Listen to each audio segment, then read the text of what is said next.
가짜뉴스로 만들어진 동물보호정책, 무너진 반려산업, 강아지공장 방송 이후 사실과 여론 사이에서 뒤틀린 한국 반려문화의 신년. 2016년 5월 SBS TV 동물농장은 강아지공장이라는 단어를 한국 사회에 각인시켰다. 그 방송은 분명 충격적이었고 문제 제기의 출발점으로서 의미도 있었다. 당시 일부 의견 생산 농가에는 명백한 문제가 있었고 열악한 환경과 관리 부실은 개선되어야 마땅했다. 실제로 이후 제도와 인식은 변했고 일부 구조는 정리되었다. 그러나 문제는 그 방식과 내용의 정확성이었다. 사실이 아닌 정보가 정의의 이름으로 확산되었고 그 파장은 지금까지 한국 반려동물 산업과 문화 전반을 뒤흔들고 있다. 당시 방송과 이후 언론 보도에서 반복된 핵심 서사는 이렇다. 어미개가 발정유도제와 강제교배, 제왕절개를 통해 연 3에서 5회 출산을 반복한다. 그러나 이는 과학적으로 성립하지 않는다. 개의 생식 구조상 발정은 통상 연 1에서 2회이며 임신기간은 약 63일이다. 출산 후에는 자궁 회복과 호르몬 안정기간이 필수적으로 요구된다. 발정유도제는 발정 시점을 조절할 수 있을 뿐 생리 주기를 무시한 연소 김신을 가능하게 만드는 약물이 아니다. 반복적 제왕절개 역시 번식 횟수를 늘리는 수단이 아니라 생존 자체를 위협하는 최후의 의료행위다. 즉, 발정유도제 플러스 제왕절개로 연 3에서 5회 출산은 수의학적으로 불가능한 설정이다. 이 점은 방송 직후 일부 전문가와 산업 종사자들 사이에서 즉각 지적되었지만 대중 담론에서는 거의 반영되지 않았다. 사실 하나는 분명히 기록되어야 한다. 동물농장은 해당 방송 다음을 차에서 자막으로 정정 및 사과를 했다. 음성 설명 없이 매우 짧은 자막으로 일부 표현이 사실과 다를 수 있다는 취지의 정정이 지나갔다. 기사화되지 않았고 다시 언급되지도 않았다. 그래서 기억하는 사람은 적고 기록은 남지 않았다.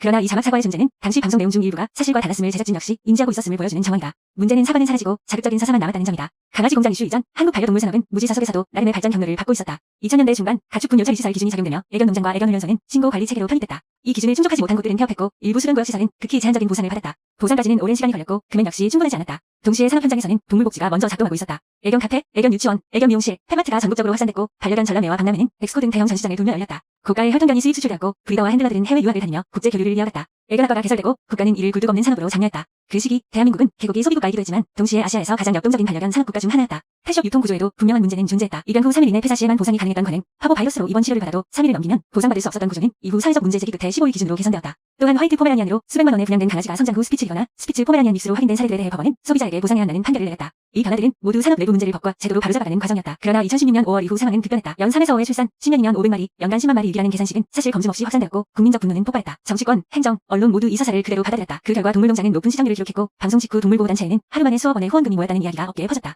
이 시기를 기점으로 수많은 동물보호단체가 생겨났고 한국은 유기견 수출 1위 국가가 되었다. 그러나 동시에 해외에서 안락사되거나 반출되는 사례, 개를 매입해 유기견으로 등록시키는 행위, 후원금 횡령과 조작 사건들도 잇따랐다. 2000년대 초 이미 언론에서는 비리백화점 동물보호단체라는 문제 제기가 있었지만 이 시기 이후 언론의 저울은 급격히 한쪽으로 기울었다. 이후 동물보호법과 시행령은 매우 빠른 속도로 강화되었다. 그러나 그 기준은 전문가나 산업 종사자의 충분한 참여 없이 가짜뉴스에 기반한 여론에 맞춰 설계됐다. 그 결과는 명확하다. 산업에서 먼저 만들어졌던 동물복지는 20년 가까이 퇴보했고 품종견을 키운다는 이유만으로 죄인이 되는 사회가 되었다. 한국형 의식업 논의까지 이어졌지만 전문가 없는 제도는 미완성이라는 평가와 함께 품종견 말살 정책이라는 비판도 받고 있다. 현재 보호소에 있는 개들의 80% 이상은 믹스견이다. 시골 마당개와 반견, 들개가 자연번식을 거듭한 결과다. 이미 많은 보호소는 유기견 보호소가 아니라 들개 보호소에 가깝다. 그럼에도 방송은 여전히 매년 여름이면 휴가철 유기된 강아지를 반복 재생산한다. 현실과는 다른 이야기다. 강아지 공장은 사라졌는가? 아니면 우리가 믿고 싶었던 이야기만 남기고 다른 가능성을 모두 지워버린 것은 아닌가? 한때 세계적인 브리더를 꿈꾸던 아이가 꿈을 접어야 했던 사회. 동정심은 넘치지만 시비주심은 죄가 되는 사회. 그 출발점에 우리는 어떤 선택을 했는지 이제는 돌아봐야 한다. 가짜뉴스로 만들어진 제도는 문화를 발전시키지 못한다. 한국 반려문화가 다시 일어서기 위해 필요한 것은 분노가 아니라 사실과 전문성이다.